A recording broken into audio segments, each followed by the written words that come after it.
Friends, let us discuss about the treatment options of Parkinson's disease. We can use various medicines like levodopa and carbidopa. Combination of both proves to be very useful in curing the disease. Then we can use dopamine agonists. Then MAO-B inhibitors also we can use. Next, let us see in detail about the medications. So, levodopa, combination of both levodopa and carbidopa is used. So, why do we combine them? It actually helps levodopa to reach the brain, and it boosts effectiveness and reduces the side effects like nausea and heart issues.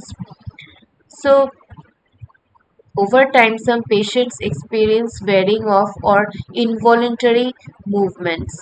Levodopa, it is a precursor molecule to dopamine. लेवाडोपा जो होता है उससे dopamine बनता है और ये क्या करता है, ये ब्लड ब्रेन बैरियर को क्रॉस करता है और इजीली क्या होता है, डोपामीन में कन्वर्ट हो जाता है. So it helps in replacing what's missing in Parkinson's disease. Parkinson disease में जनरली डोपामीन बनना बंद हो जाता है.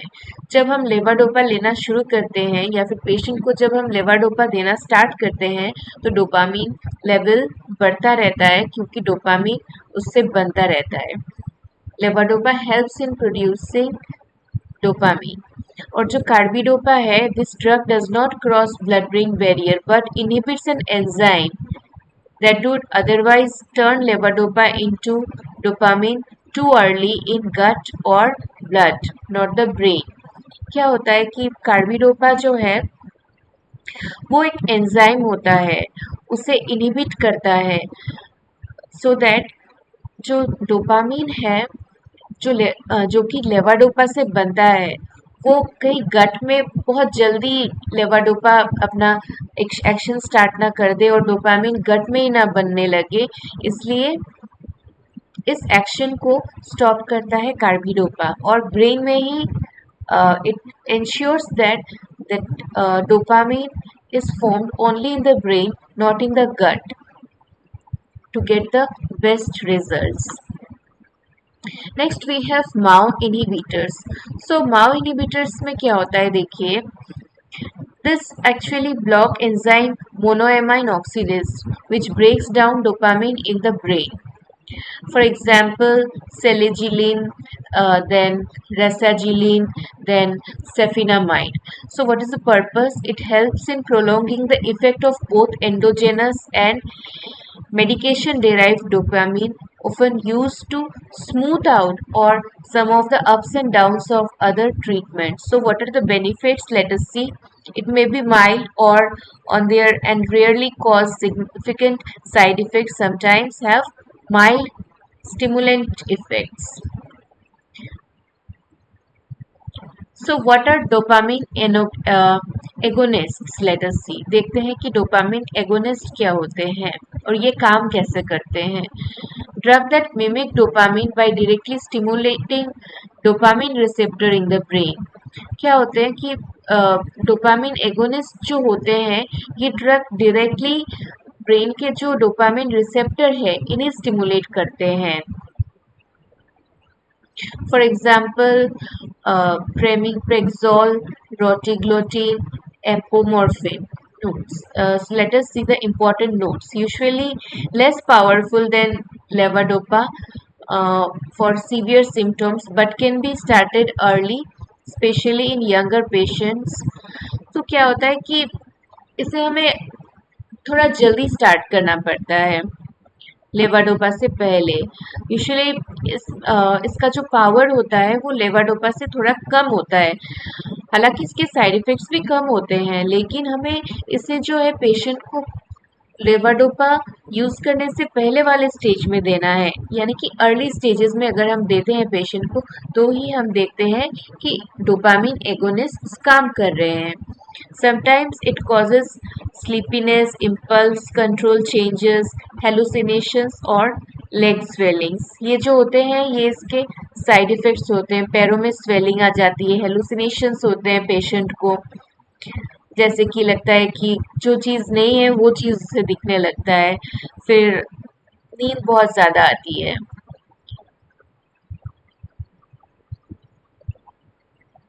अभी देखते हैं कि जो डोपामिन एगोनिस्ट है दे डायरेक्टली मिमिक डोपामिन, वो जो है डोपामिन को डायरेक्टली मिमिक करते हैं और डायरेक्टली जाके उनके रिसेप्टर पे बाइंड हो जाते हैं। और लेवाडोपा और कार्बिडोपा जो है प्रोवाइड एंड कंजर्व्स डोपामिन, ये जो होते कोर ट्रीटमेंट में काम होते आते हैं। और माओ भी इनहिबिटर्स जो हैं दे स्लो डोपामिन ब्रेकडाउन, जो डोपामिन बनता है वो कहीं जल्दी से डिस्ट्रॉय ना हो जाए, उसे प्रिवेंट करता है MAO B inhibitors, prolonging dopamine the effect of dopamine.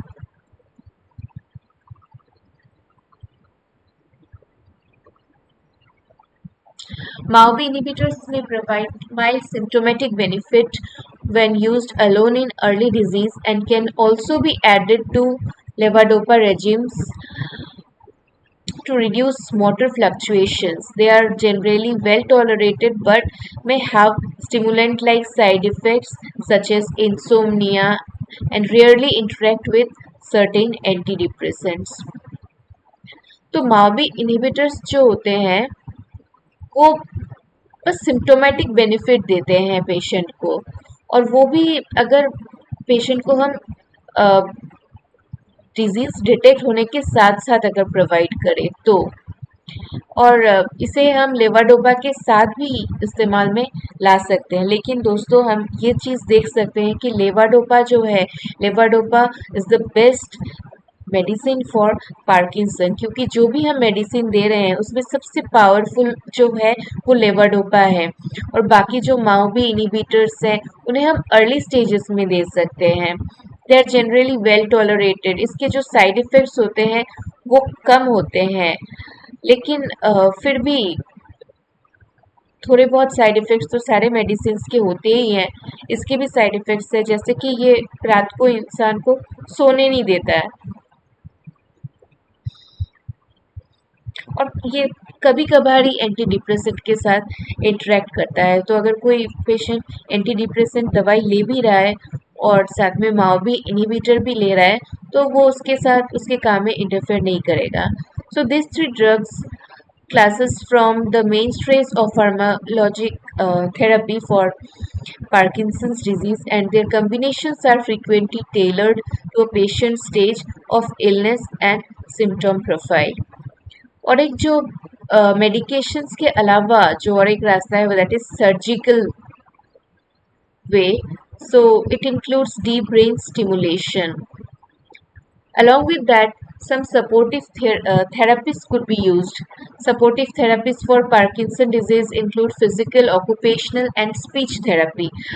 दोस्तों आजकल नेचुरोपैथी जैसे बहुत ही हम देख रहे हैं कि नेचुरोपैथी जो है वो हर कोई इस्तेमाल कर रहा है।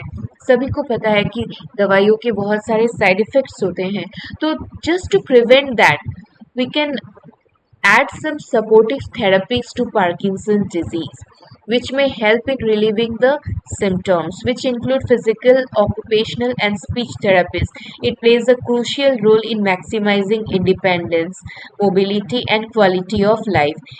Each therapy addresses specific challenges posed by Parkinson's and is tailored to individual needs based on disease progression and symptoms.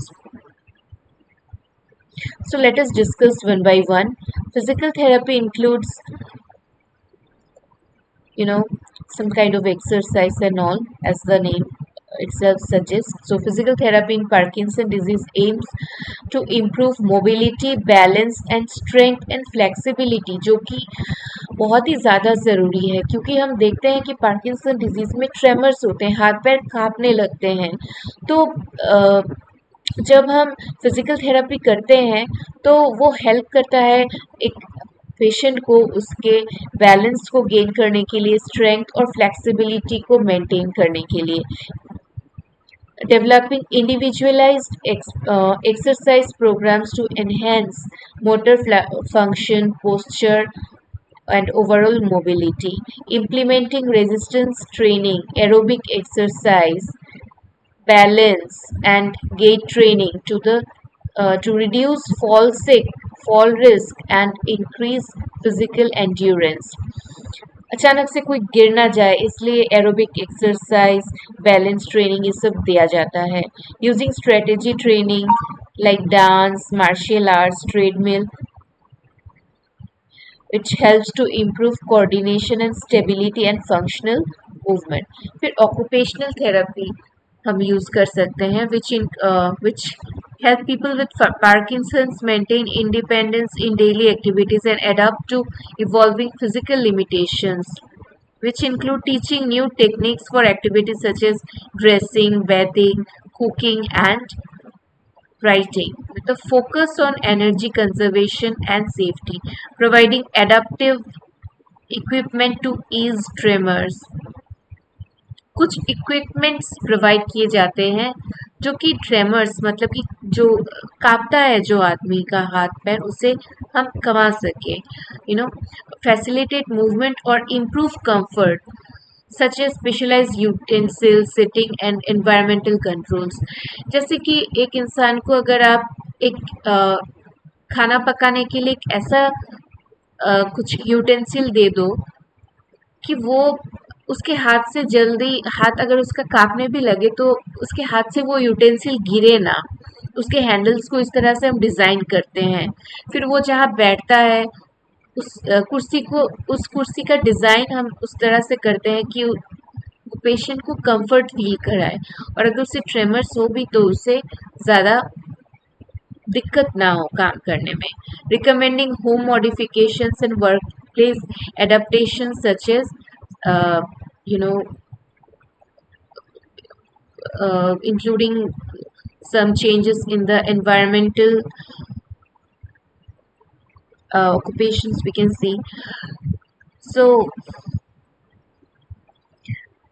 Speech therapy और एक इम्पॉर्टेंट पार्ट है. Speech therapy addresses speech, voice and swallowing difficulties.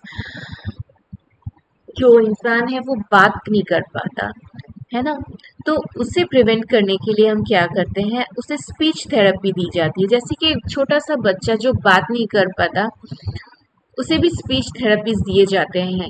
तो उसी तरह से एक इंसान जिसको भी पार्किंसन है उसे भी स्पीच थेरेपीज दिए जाते हैं. फिर खाना खाने में उसे दिक्कत होती है तो वो भी उससे it helps in preventing those symptoms actually which are common and can worsen quality of life for individuals with Parkinson.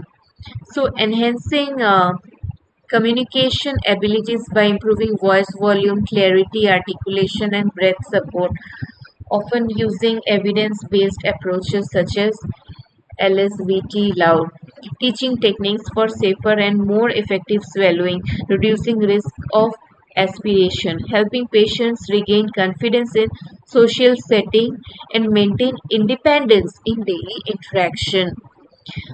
एक इंसान अगर बात ना कर पाए तो उसे दिक्कत नहीं होगी, तो अगर उससे हम स्पीच थेरेपी देते हैं तो फिर उससे थोड़ा इंडिपेंडेंट फील होगा, वो लोग उससे बात कर पाएगा, सोशल सेटिंग में भी इजीली सेटअप हो पाएगा. So this therapies are most effective when initiated early.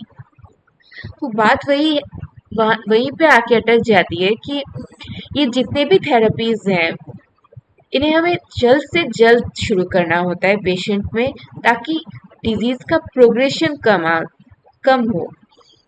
So these therapies are most effective when initiated early and continued regularly, adapting to the patient's changing needs over time.